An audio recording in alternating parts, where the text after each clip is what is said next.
સમાચારમાં આગળ વાત કરીએ તો સાબરકાંઠાના ધરતીપુત્રો પર સંકટના વાદળો ઘેરાયા। સાબરકાંઠામાં વરસાદી 32% ઘટ છે। સાબરકાંઠા જિલ્લામાં માત્ર 16 ઇંચ વરસાદ પડતા કપાસ, મગફળી, ડાંગર, સોયાબીન જેવા પાક પર ખતરો મંડરાયો છે। 2.19 લાખ હેક્ટરમાં વાવેલા ચોમાસુ પાક પર સંકટના એંધાણ છે। વરસાદ ખેંચાતા પાકને બચાવવા માટે ખેડૂતો ટપક અને ફુવારા પદ્ધતિથી સિંચાઈ કરી રહ્યા છે, પરંતુ ભૂગર્ભ જળના તળ નીચા જવાની ચિંતા અને ભેજવાળા વાતાવરણથી ફૂગજન્ય રોગ તેમજ ઈયળોના ઉપદ્રવથી પાક સુકાઈ જવાની ભીતિ વધી ગઈ છે। જો આગામી દિવસોમાં સારો વરસાદ નહીં થાય તો ચાલુ સિઝનના ઉત્પાદન સહિત આગામી રવિ સિઝન માટે પણ પાણીની ગંભીર કટોકટી સર્જાવાની શક્યતા વચ્ચે ધરતીપુત્રો આકાશ તરફ મીટ માંડીને બેઠા છે। અત્યારે હાલ મગફળી, કપાસ, સોયાબીન, ડાંગર જેવા પાકોનું વાવેતર કરેલું છે, પણ વરસાદ અનિયમિત છે અને એના કારણે સિંચાઈમાં તકલીફ પડતી રહેલી છે। આ રીતે ખેંચ પડશે તો આગામી સિઝનમાં પણ જે અમારા બટાકાનું કે ઘઉંનું વાવેતર કરવાનું છે, ઘઉં, ચણા, બટાકા, એની અંદર પણ પાણીની સિંચાઈમાં અમને તકલીફ પડવાની છે। વરસાદ થોડો ઓછો પડ્યો છે, પરંતુ હાલ એવા પાકને પરિસ્થિતિમાં કોઈ બદલાવ થયો હોય અથવા પાકની પરિસ્થિતિ મુરઝાતી હોય એવો કોઈ જગ્યાએથી અહેવાલ મળેલ નથી અને હાલ હવામાન વિભાગ પણ 5-6 દિવસમાં વરસાદ પડશે એવી શક્યતાઓ વ્યક્ત કરેલ છે। તો આશા રાખે કે આવનારી સિઝનમાં અથવા આવનારા ઋતુની અંદર પણ પાકની પરિસ્થિતિ સારી રહે અને વાવેતર કર્યા પછી વરસાદ ખેંચાયો છે। વરસાદ ખેંચાવાના કારણે સ્પ્રિંકલર પદ્ધતિ કે ડ્રીપ પદ્ધતિથી પાણી આપવું પડે છે, પણ પાણી પણ પૂરતા પ્રમાણમાં આપી નથી શકતા અને આ વરસાદ ખેંચાવાને કારણે અંદર ફૂગની સમસ્યા પણ થઈ છે અને વાતાવરણ વાદળછાયું રહે છે, તડકો નીકળતો નથી। કચ્છમાં મેઘરાજા રૂઠ્યા અને ધરતીપુત્રો મુકાયા સંકટમાં। ઓછા વરસાદના કારણે કચ્છમાં વાવેતરમાં 39% મોટો ઘટાડો થયો। કચ્છ જિલ્લામાં ચોમાસું 1 મહિનો મોડું શરૂ થતા અને વરસાદ ખેંચાતા ખેડૂતો તેમજ પશુપાલકો ભારે મુશ્કેલીમાં મુકાયા, જેના કારણે ગત વર્ષના 5.61 લાખ હેક્ટર સામે ચાલુ વર્ષે વાવેતરમાં સીધો 2.20 લાખ હેક્ટરનો જંગી ઘટાડો નોંધાયો। રાપર તાલુકાને બાદ કરતા પશ્ચિમ કચ્છના અબડાસા, લખપત અને નખત્રાણા જેવા વિસ્તારોમાં જમીન પડતર રાખવાની નોબત આવી, જ્યાં દિવેલા, તલ, મગફળી, ગુવાર અને કઠોળના વાવેતરમાં મોટો કડાકો સામે આવ્યો અને માત્ર કપાસનું વાવેતર જળવાઈ રહ્યું છે। મર્યાદિત સિંચાઈ અને સીમમાં ચારિયાણ ન હોવાથી પશુઓ માટે ઘાસચારાની ગંભીર કટોકટી સર્જાઈ છે।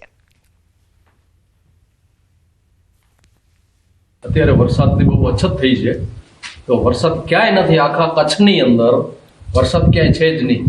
પહેલો વરસાદ હતો, વરસાદ આવે તો અમે અમારા જે ઢોર છે એને ક્યાંક બંડીમાં કે પશ્ચિમ વિસ્તાર છે કે ખડીર છે કે એમાં અમે ચરવા મૂકતા, પણ અત્યારે એવી પરિસ્થિતિ છે કે ક્યાંય વરસાદ નથી તો અમે કઈ જગ્યાએ ચરવા મૂકી। ઉત્તર ગુજરાતના ખેડૂતો માટે રાહતના સમાચાર। આવતીકાલથી છોડાશે સિંચાઈનું પાણી। સુજલામ સુફલામ યોજના અંતર્ગત પાણી છોડવામાં આવશે। મુખ્યમંત્રીએ સિંચાઈ વિભાગને આદેશ આપ્યા છે।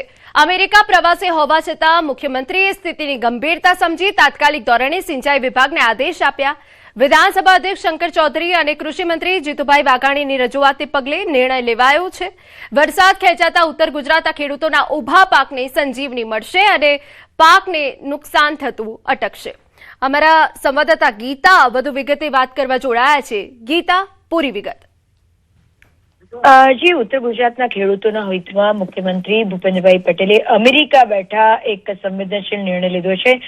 આવતીકાલથી એટલે કે 20 ઓગસ્ટથી સુજલામ સુફલામ યોજના અંતર્ગત સિંચાઈનું પાણી છોડવામાં આવશે।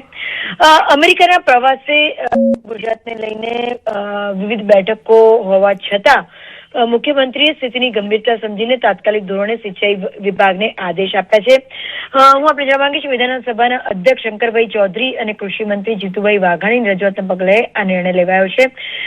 હાલ એક સાથે વરસાદ પડી ગયો અને પછી વરસાદ ખેંચાયો છે, એટલે ઉત્તર ગુજરાતના ખેડૂતોના ઊભા પાકને નુકસાન થતું અટકાવવા માટે આ નિર્ણય લેવામાં આવ્યો છે કે ખેડૂતોના ઊભા પાકને નુકસાન ન થાય અને સમયસર સિંચાઈનું પાણી મળી રહે તે માટે રાજ્ય સરકારે એક મહત્વપૂર્ણ અને ખેડૂતલક્ષી નિર્ણય લીધો છે। હું આપણે કહેવા માંગીશ કે વિધાનસભાના અધ્યક્ષ શંકરભાઈ ચૌધરી કે જે ઉત્તર ગુજરાતથી બિલોંગ કરે છે અને કૃષિ મંત્રી જીતુભાઈ વાઘાણીએ ટેલિફોનિક સંપર્ક સાધીને ઉત્તર ગુજરાતના ખેડૂતોની સ્થિતિ અંગે મુખ્યમંત્રી ભૂપેન્દ્રભાઈ પટેલને રજૂઆત કરી હતી અને તેમણે સુજલામ સુફલામ યોજના અંતર્ગત સિંચાઈ માટે તાત્કાલિક પાણી ઉપલબ્ધ કરવા માટે અનુરોધ કર્યો હતો અને પ્રવાસ દરમિયાન જ સ્થિતિની ગંભીરતાને સમજીને ખેડૂતોના હિતને સર્વોપરી રાખીને ભૂપેન્દ્રભાઈ પટેલે આ નિર્ણય લીધો છે અને હાલ વિધાનસભાના અધ્યક્ષ અને કૃષિ મંત્રી દ્વારા ખેડૂતો માટે પૂરતું પાણી ઉપલબ્ધ કરાવવાની ખાતરી અપાઈ છે અને આ ખાતરી બાદ વિદેશથી જ મુખ્યમંત્રીએ સિંચાઈ વિભાગના ઉચ્ચ અધિકારીઓને તાત્કાલિક ધોરણે જરૂરી નિર્દેશો આપ્યા છે એટલે આવતીકાલથી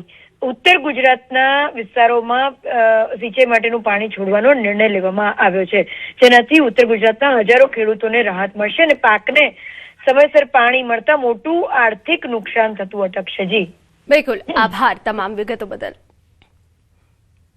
તરોઈ ડેમમાં પાણીની ઘટ. ઉત્તર ગુજરાતમાં સિંચાઈના પાણી પર સંકટના વાદળ. મહેસાણા જિલ્લાની જીવાદોરી સમાન ધરોઈ જળાશય યોજનામાં ચાલુ વર્ષે નહીવત આવક થતા ડેમ હાલ માત્ર 52.22% જ ભરાયો છે. સાબરમતી નદી પર બનેલા આ ડેમમાં પાણીની મુખ્ય આવક રાજસ્થાનમાં પડતા વરસાદ પર નિર્ભર હોય છે. ત્યાં ઓછો વરસાદ થતા હાલ ડેમની નવી આવક સંપૂર્ણપણે બંધ છે, જેના કારણે જો આગામી દિવસોમાં પૂરતું પાણી નહીં આવે તો મહેસાણા, પાટણ, બનાસકાંઠા, સાબરકાંઠા જિલ્લાઓ માટે ખેતીની સિંચાઈનું પાણી મેળવવું મુશ્કેલ બનશે. જો કે ડેમ સત્તાવાળાઓના જણાવ્યા અનુસાર આગામી વર્ષ માટે પીવાના પાણીનો પૂરતો જથ્થો ઉપલબ્ધ છે. પીવાના પાણી માટે કોઈ તકલીફ પડશે નહીં. આજની સ્થિતિએ જો આપણે વાત કરીએ કે જે 52% ડેમ ભરાયો છે એ મુજબ, પરંતુ હવે જો અન્ય વરસાદ જો ના આવી શકે તો સિંચાઈનું પાણી પાણીમાં ડેમમાં આવક ના થાય તો સિંચાઈના આવક માટે તકલીફ પડી શકે. સમાચારમાં આગળ વધીએ તો ભાવનગરમાં ઝેરી દારૂકાંડથી હાહાકાર. દારૂકાંડમાં મૃત્યુઆંક 4 થયો. એક શંકાસ્પદ સાથે 4 લોકોના મોત થયા. વધુ એક વ્યક્તિનું શંકાસ્પદ મોત થયું. 3ના નકલી દારૂથી મોત, 1નું શંકાસ્પદ. 3 લોકોના મોતની કલેક્ટરે પુષ્ટિ કરી. નરેન્દ્ર યાદવ નામના વ્યક્તિની મોતને લઈને હજુ શંકા છે. કુલ 19 લોકો નકલી દારૂના કારણે પ્રભાવિત થયા. દારૂના વેચાણના લીધે આ ઇન્સિડન્ટ થયું છે અને એની શરૂઆત ઘોઘા તાલુકાના ખરકડી ગામથી થઈ હતી, જ્યાં 5 કોઈ મિત્રોએ પાર્ટી કરી હતી અને એમાં એક સુરત અને એક જામનગરના પણ હતા. સુરતનો જે ભાઈ છે એની સુરતમાં સારવાર ચાલે છે અને જામનગરનો જે વ્યક્તિ છે એનો કોઈ લક્ષણ જણાતા નથી અને જામનગરમાં છે. હાલમાં અત્યારે પછી બીજા ગામોના લોકો પણ અફેક્ટ થયા અને ટોટલ 22 લોકો અસરગ્રસ્ત થયા છે, જે પૈકી 18 લોકો સારવાર હેઠળ છે અને બાકી 4 લોકોની મૃત્યુ થઈ છે. હવે દારૂ પણ છે તે ડુપ્લિકેટ મળી રહ્યો છે, તેને લઈને ભાવનગરમાં છેલ્લા 2 દિવસથી મચી રહ્યું છે ધમાસાન. વાત કરીએ ભાવનગર શહેર અને જિલ્લાના અન્ય વિસ્તારોની, તો આ વિસ્તારમાં એવી ઘટના એક સામે આવી છે કે ભાવનગરની નજીક આવેલું જે ખરકડી ગામ છે ત્યાં અમુક મિત્રો દ્વારા કેફી દ્રવ્ય એટલે કે દારૂની પાર્ટી કરવામાં આવી હતી અને ત્યારબાદ તેમની તબિયત છે તે લથડતા બીજે દિવસે તેમને ભાવનગરની સરકારી હોસ્પિટલમાં દાખલ કરવામાં આવ્યા હતા અને આ આંકડો દિવસે ને દિવસે વધતો ગયો. ત્યારે હાલ આ આંકડો છે તે 20થી વધુ લોકોનો આંકડો છે તે સામે આવ્યો છે અને 3થી વધુ વ્યક્તિ છે તેના મોત થયા છે. સમાચાર જૂનાગઢમાંથી. માતાએ બાળકીને મારવાના મામલે પોલીસે પૂછપરછમાં કેટલીક વિગતો સામે આવી. બાળકીની માતાએ બીજા લગ્ન કર્યા હતા. બાળકી તેની નાનીમા પાસે રાજકોટના ઉપલેટામાં રહેતી હતી. નાનીમા મૂળ બાંગ્લાદેશના વતની હતા અને વર્ષોથી રાજકોટના ઉપલેટામાં રહેતા હતા. જૂન 2026માં ઓપરેશન ડેલ્ટા હન્ટ અંતર્ગત બાળકીના નાનીમાને બાંગ્લાદેશ ડિપોર્ટ કરાયા. ત્યારબાદ બાળકીને તેની માતા પાસે મોકલવામાં આવી હતી. હાલ બાળકીને શિશુ મંગલમાં રખાઈ છે. વધુ નિર્ણય બાળ કલ્યાણ સમિતિ લેશે. બાળ કલ્યાણ સમિતિ બાળકીના ઘરની પણ મુલાકાત લેશે.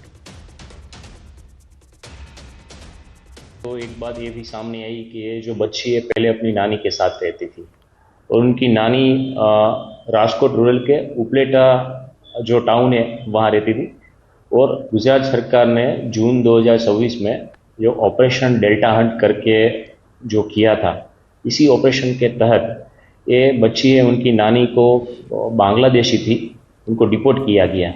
बट ये बच्ची और उनकी मदर का बॉर्न से इंडिया में हुआ था तो उनको मतलब डिपोर्ट नहीं किया गया. और उनके बाद से जून के बाद से बच्ची अपनी मदर के साथ रहती थी और उनकी मदर की ये दूसरी शादी थी. तो इसी मतलब फैमिली मैटर में ही ये पूरा मामला है और